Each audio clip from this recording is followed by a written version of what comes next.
आप बैठ जाइए, कंफर्टेबल हो जाइए। आप ठीक हैं? हाँ। Take one marker.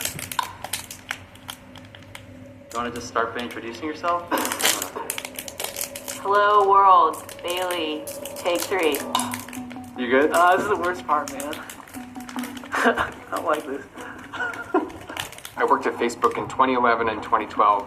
I was one of the really early employees at Instagram. I worked at Google, YouTube.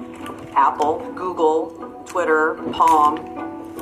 I helped start Mozilla Labs and then switched over to the Firefox side.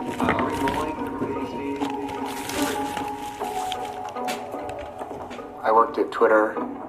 My last job there was the Senior Vice President of Engineering. I was the president of Pinterest. Before that, I was the director of monetization at Facebook for 5 years. While at Twitter, I spent a number of years running their developer platform, and then became head of consumer products. Co-inventor of Google Drive, Gmail Chat, Facebook Pages, and the Facebook Like button. Yeah, this is why I spent like 8 months talking back and forth with like lawyers. This freaks me out. When I was there, I always felt like fundamentally it was a force for good. I don't know if I feel that way anymore. I left Google in June 2017 due to ethical concerns, and not just at Google, but within the industry at large. I'm very concerned. Very concerned. It's easy today to lose sight of the fact that these tools actually have created some wonderful things in the world.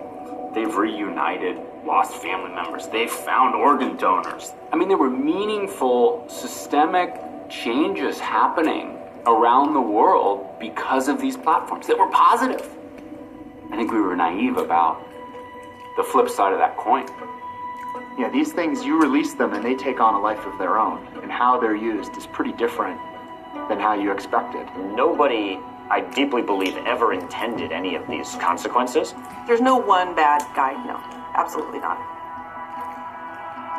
So then what's the problem?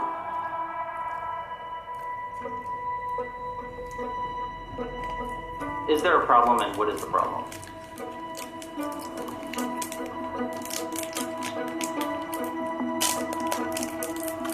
Yeah, it's hard to give a single succinct. I'm trying to touch on many different problems. What is the problem?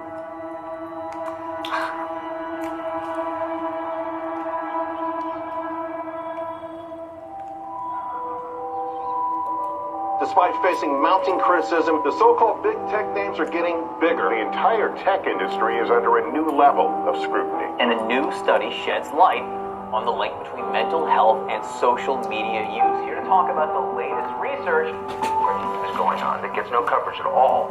Tens of millions of Americans are hopelessly addicted to their electronic devices. It's exacerbated by the fact that you can literally isolate yourself now in a bubble thanks to our technology. Fake news is becoming more advanced and threatening societies around the world. We weren't expecting any of this when we created Twitter over 12 years ago. Officials say that they have no reason to believe the Russian cyber attacks will stop. YouTube is being forced to concentrate on cleansing the site. TikTok, if you talk to any tween out there, there's no chance they'll delete this thing.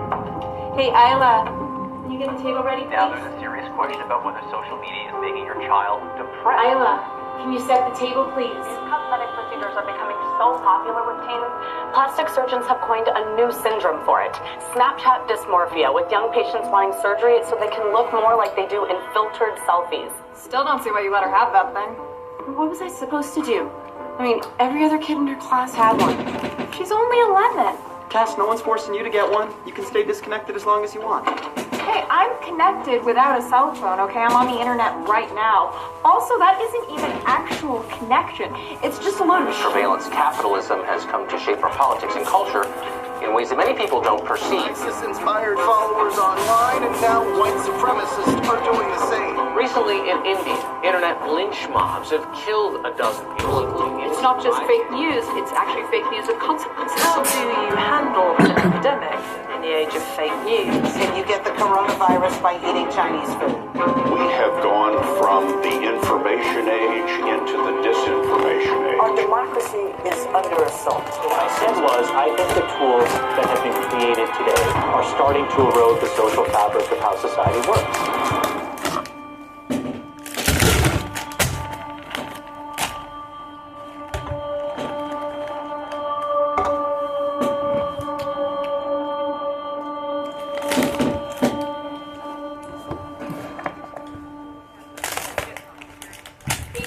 Welcoming remarks.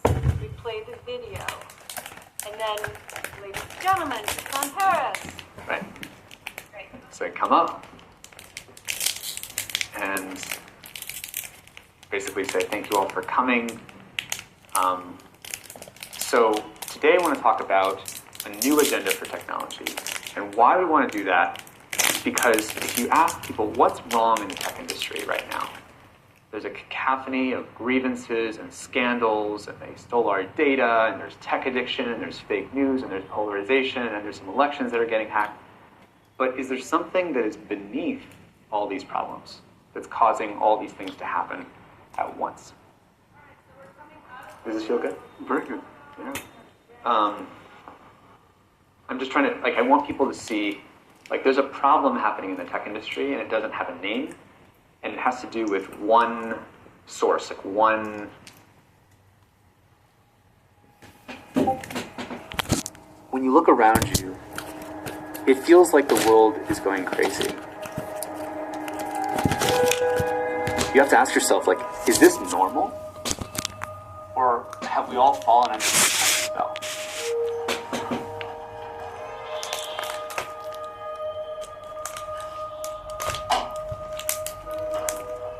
I wish more people could understand how this works, because it shouldn't be something that only the tech industry knows. It should be something that everybody knows.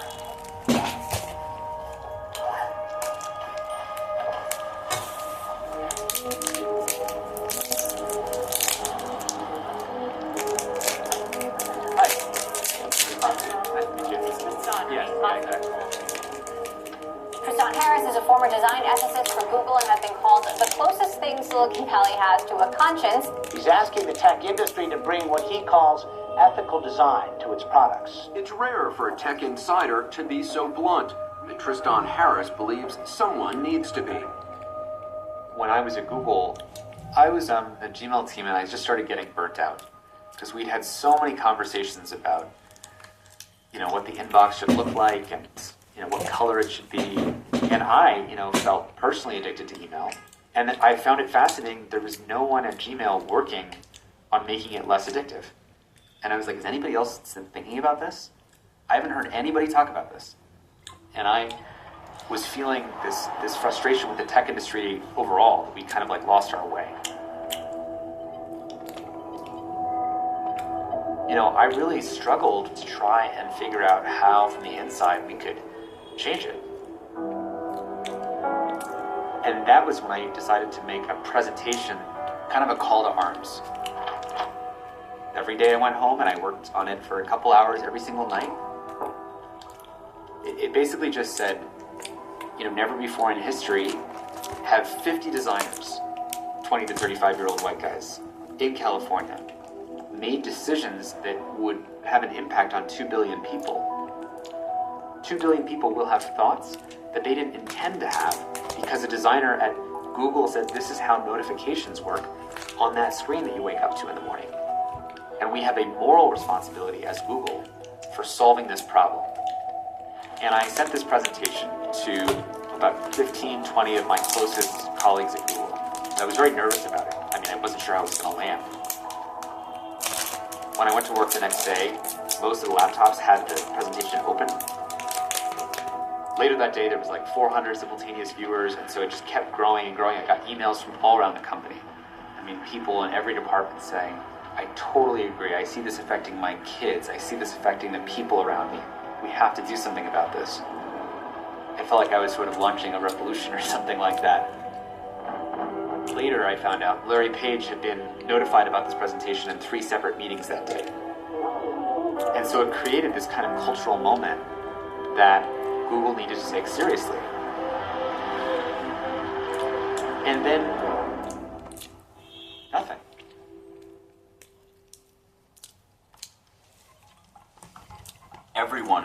2006, including all of us at Facebook, just had total admiration for Google and what Google had built, which was this incredibly useful service that did, as far as we could tell, lots of goodness for the world. And they built this parallel money machine. We had such envy for that, and it seemed so elegant to us and so perfect. Facebook had been around for about 2 years, and I was hired to come in and figure out what the business model was going to be for the company. I was the director of monetization. Like, the point was, like, you're the person who's going to figure out how this thing monetizes. And there were a lot of people who did a lot of the work, but I was clearly one of the people who was pointing towards, well, we have to make money, A, and I think this advertising model is probably the most elegant way.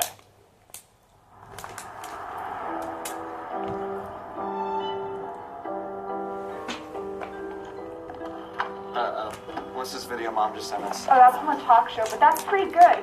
Guy's kind of a genius. He's talking all about deleting social media, which you gotta do. I might have to start blocking her emails. Seriously, I don't even know what she's talking about, man. She's worse than I am. No, she only took the recipes. Right, and Workout videos. Sent to check up on us. And everyone else she's ever met in her entire life.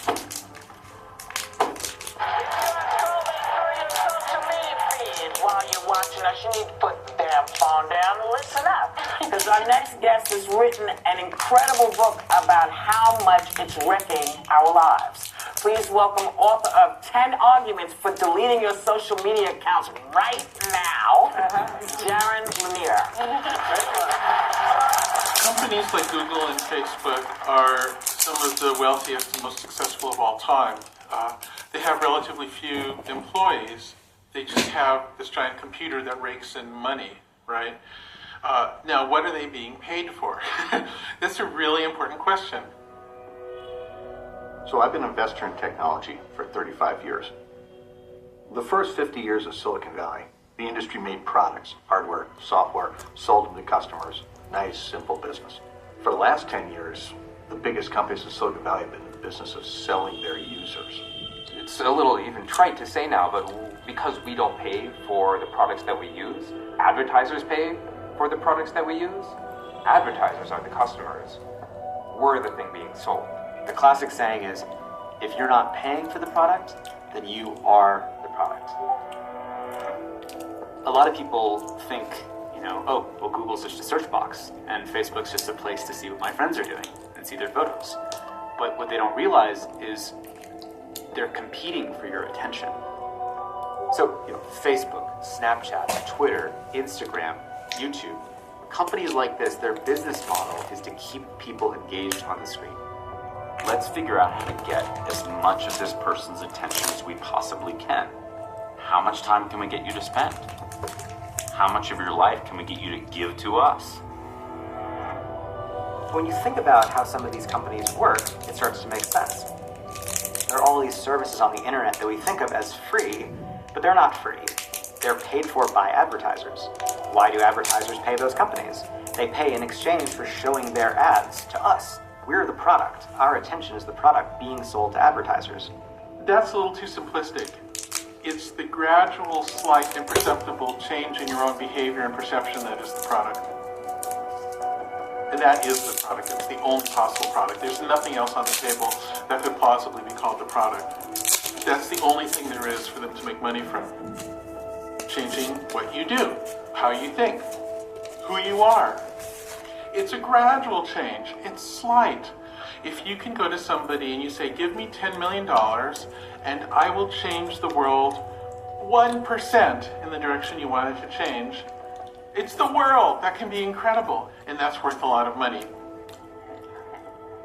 This is what every business has always dreamt of. To have a guarantee that if it places an ad, it will be successful. That's their business. They sell certainty. In order to be successful in that business, you have to have great predictions. Great predictions begin with one imperative. You need a lot of data. Many people call this surveillance capitalism. capitalism profiting off of the infinite tracking of everywhere everyone goes by large technology companies whose business model is to make sure that advertisers are as successful as possible. This is a new kind of marketplace now. It's a marketplace that never existed before. And it's a marketplace that trades exclusively in human futures. Just like there are markets that trade in pork belly futures or oil futures. We now have markets that trade in human futures at scale. And those markets have produced the trillions of dollars that have made the internet companies the richest companies in the history of humanity.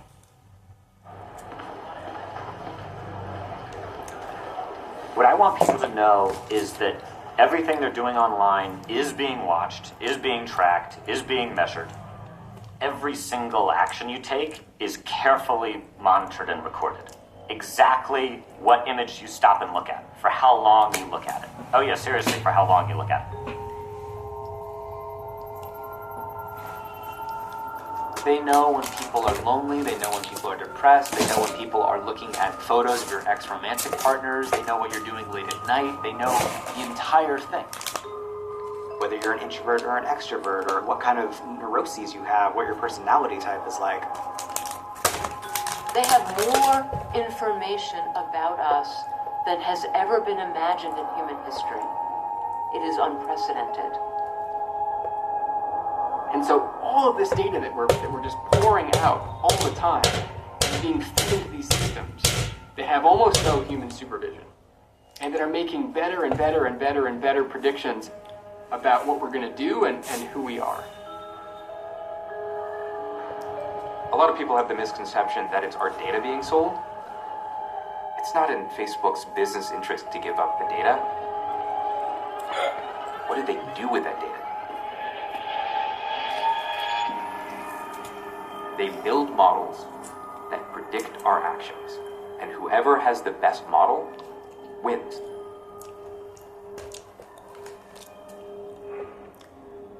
His scrolling speed is slowing, nearing the end of his average session length, decreasing ad load. Pull back on friends and family. On the other side of the screen, it's almost as if they have this avatar voodoo doll, like model of us. All of the things we've ever done, all the clicks we've ever made, all the videos we've watched, all the likes, that all gets brought back into building a more and more accurate model. The model, once you have it, you can predict the kinds of things that person does. Right, let me just test. Where you're gonna go. I can predict what kind of videos will keep you watching. I can predict what kinds of emotions tend to trigger you. Yes, perfect. The most epic fails of the year.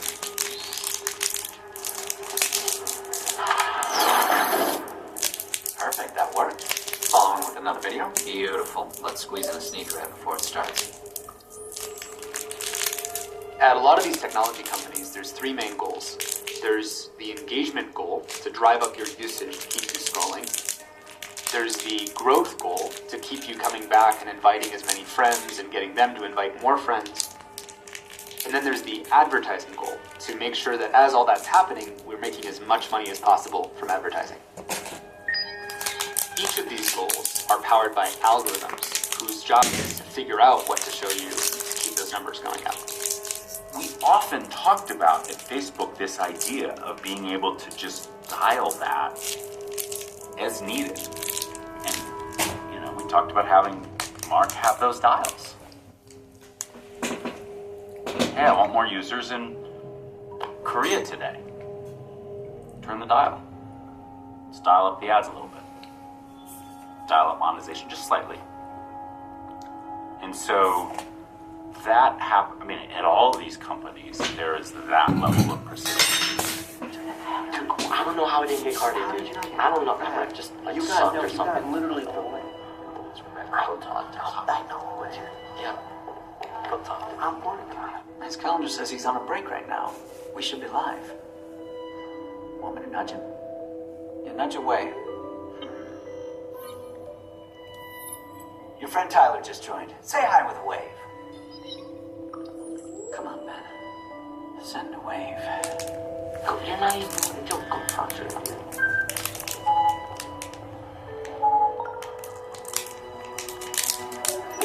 link. We're on. Follow that up with a post from user 0790442388820. Rebecca, good idea. GPS coordinates indicated they're in close proximity.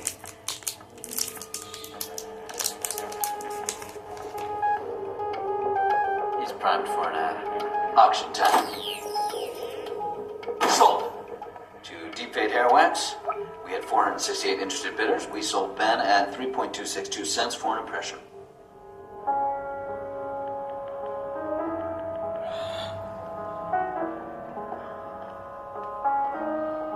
We've created a world in which online connection has become primary, especially for younger generations. And yet, in that world, anytime two people connect, the only way it's financed is through a sneaky third person who's paying to manipulate those two people. So we've created an entire global generation of people who are raised within a context with the very meaning of communication, the very meaning of culture is manipulation. We've put deceit and sneakiness at the absolute center of everything we do.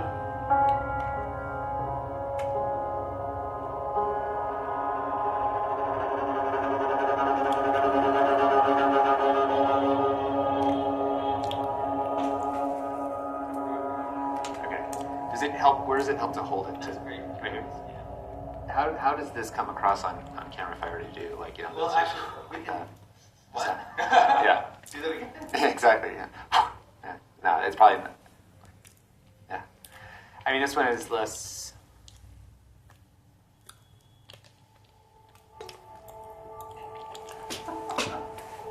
Like actually breaking out of Is that good? I was like 5 years old when I learned how to do magic. And I could fool adults, fully grown adults with like PhDs.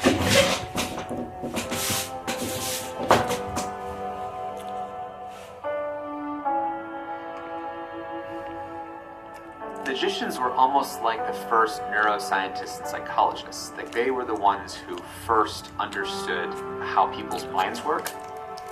They just in real time are testing lots and lots of stuff on people.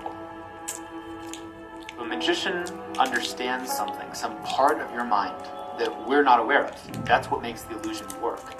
Doctors, lawyers, people know how to build 747s or nuclear missiles.